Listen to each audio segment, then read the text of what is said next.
Hey guys, Ravager HD here. Today I will be addressing issues raised by numerous forum posts scattered over both the EU and US forums, including a detailed post from rank 1 BlizzCon champion Elemental Shaman. However, first a few points need to be made before I begin.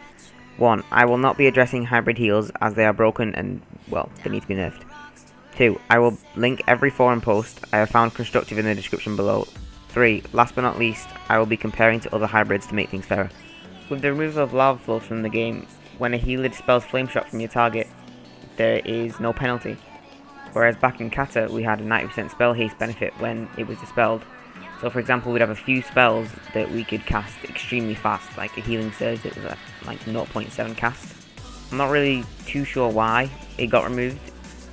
The other hybrids, for example, Shadow Priest, and not a hybrid, alot, they still have their benefits when their spells get removed. For example, in Vampiric Touch you get Fade, or UA you take a shit ton of damage. So personally, I think it needs to be added back. Maybe not with a 90% benefit, but maybe with the 70% benefit if Blizzard had the misconception that it was overpowered in Cataclysm.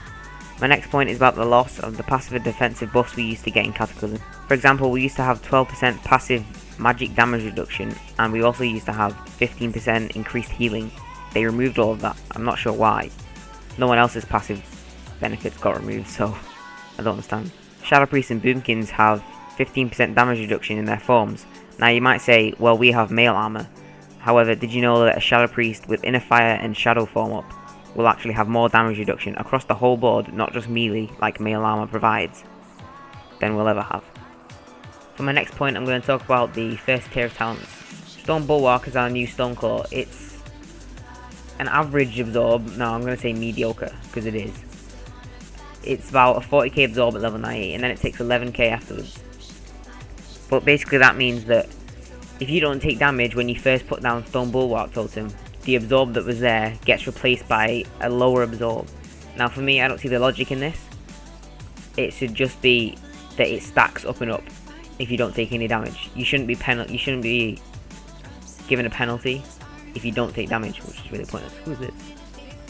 In addition to my previous points, this absorb does not live up to Mage Bubbles and Priest Bubbles. Priest Bubbles have a 15-second cooldown and absorb twice as much. Same with Mages, apart from the cooldown isn't as small as 15 seconds.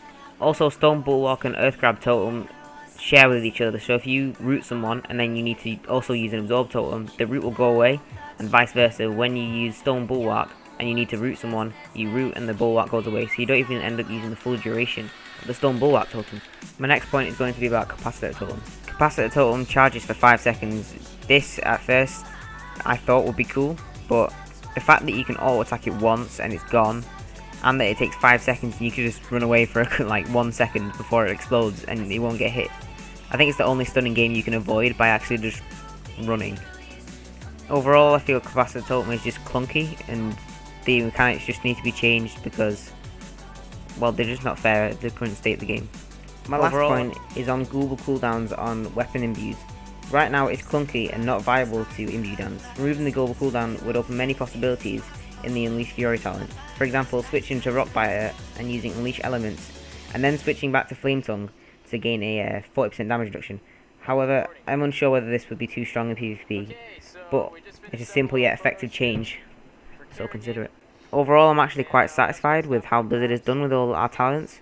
The only problem is the first tier and a few things that just other classes have better versions of, which makes us less viable.